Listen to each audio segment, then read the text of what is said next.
যদি আপনাকে না জানিয়ে ডিবিসি এতটা জল ছেড়ে দেয় তাহলে সেটা ক্রিমিনাল নেগলিজেন্ট। তার জন্য তাদের বিরুদ্ধে কোর্ট করছেন না কেন? আপনি আরজিকর কাণ্ডে অপরাধীকে বাঁচানোর জন্য সুপ্রিম কোর্ট যাচ্ছেন, কপিল সিবালকে নিয়োগ করছেন, কোটি কোটি টাকা খরচা করে। তো এই যে জল ছেড়ে দিল বাংলার মানুষকে না জানিয়ে, সেই জলে আমাদেরকে ডুবিয়ে মারা হচ্ছে, এটা তো অনেক বড় অপরাধ। সেই অপরাধের শাস্তি চেয়ে আপনি মুখ্যমন্ত্রী হাইকোর্ট বা সুপ্রিম কোর্ট যাচ্ছেন না কেন? আপনার কাছে আমার চ্যালেঞ্জ ট্রেসিং করবে এইগুলো। দেখুন, প্রত্যেক বছরে বন্যা হয়, আর বন্যার ঠিক সময় যখন পশ্চিমবঙ্গ সরকার ব্যর্থ হয়, পশ্চিমবঙ্গ সরকারের অদক্ষতা, পশ্চিমবঙ্গ সরকারের উদাসীনতা যখন ধরা পড়ে, তখন পশ্চিমবঙ্গের তৃণমূলকে বাঁচার জন্য একবার নয় বারবার গোটা ঘটনাটা কেন্দ্রের ঘাড়ে চাপানোর চেষ্টা করে।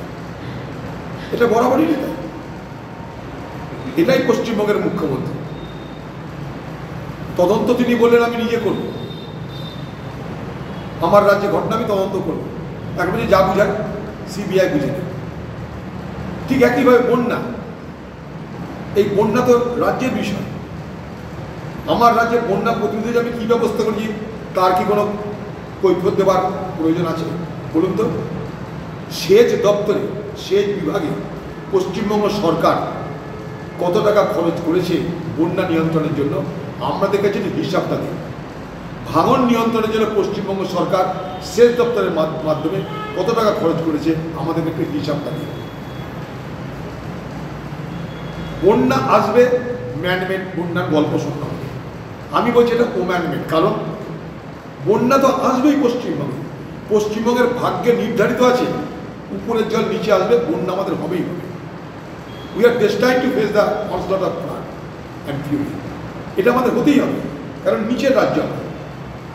পাহাড়ে জল হলে সমতলে পড়ে, পশ্চিমবঙ্গের নিচে ফলে উপরে জল হলে নিচে আসবে, এটা তো জানি আমরা।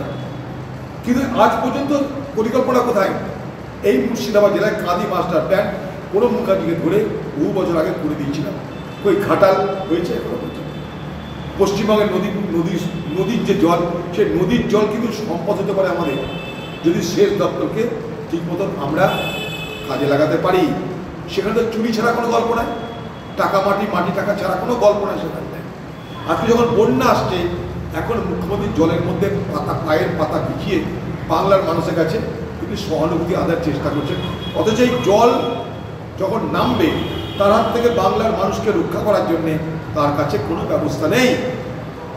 আচ্ছা বলুন, আগাম সতর্কতামূলক ব্যবস্থা হিসাবে এই সরকার বন্যা প্লাবিত সমস্ত এলাকা আজ দেখতে পাচ্ছি, সেখানকার মানুষজন কি অন্য জায়গায় এভাকুয়েট করেছিল, সরিয়ে নিয়ে গেছিল? তাকে এটাও জানা ছিল না যে বন্যা হতে চলেছে। এখন তিনি ঝাড়খণ্ড আর বাংলার বর্ডারকে সিল করে দিচ্ছেন, দেখাচ্ছেন দেখেছ আমি কত প্রতিবাদ করছি, কত বিরোধিতা করছি। প্রশ্ন আমার, বন্যা জল কি বর্ডার দিয়ে ঢুকবে ট্রাকে চেপে? বন্যা জল ট্রাকে চেপে এই বাংলায় ঝাড়খণ্ড থেকে বর্ডার পার করে ঢুকে কি যে আপনি বর্ডারটা সিল করে দিলেন খামোখা?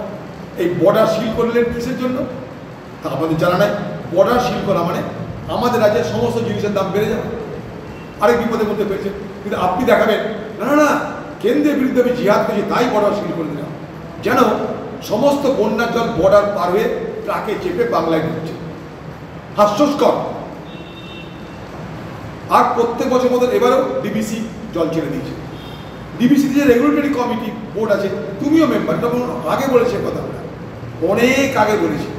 শুধু এখানে না, ভারতবর্ষের যেখানে বাঁধ আছে রাজ্যের অধীনে, সেখানটায় কেন্দ্র রাজ্য মিলে এই জল ছাড়ার পরিকল্পনা করা হয়।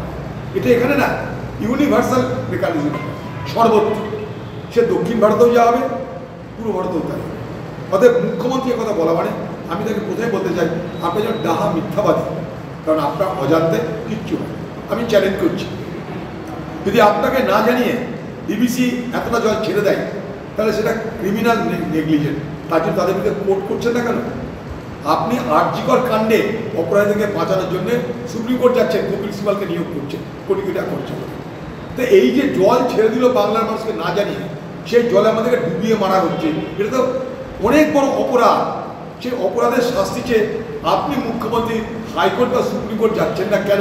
আপনার কাছে আমার চ্যালেঞ্জ থাকলো, আপনি যাবেন না, তার কারণ আপনি নিজে জানেন আপনি মিথ্যা কথা বলছেন। ডাহা মিথ্যাবাদী বাংলার মুখ্যমন্ত্রী আরেকবার প্রমাণ করবেন।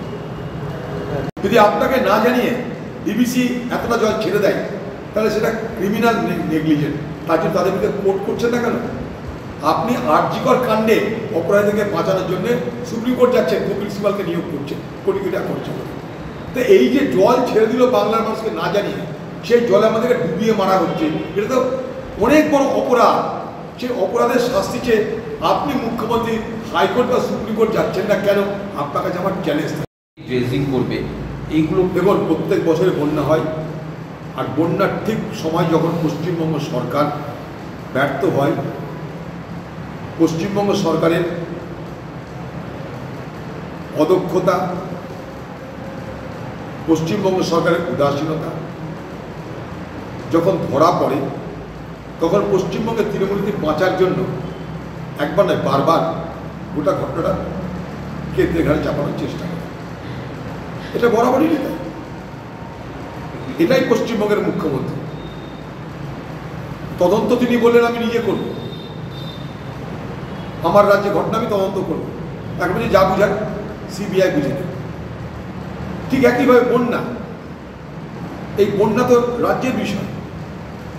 আমার রাজ্যের বন্যা প্রতিনিধি আমি কী ব্যবস্থা করছি তার কি কোনো কৈফিয়ত দেবার প্রয়োজন আছে বলুন তো?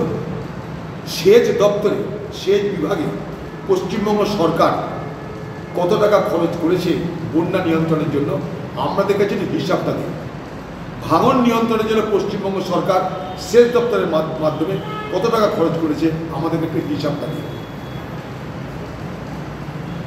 বন্যা আসবে, ম্যানমেড বন্যার গল্প শুনতে হবে।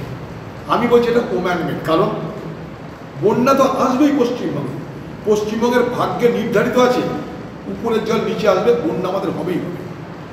We are destined to face the onslaught of flood and fury. এটা আমাদের হতেই হবে, কারণ নিচের রাজ্য আমাদের।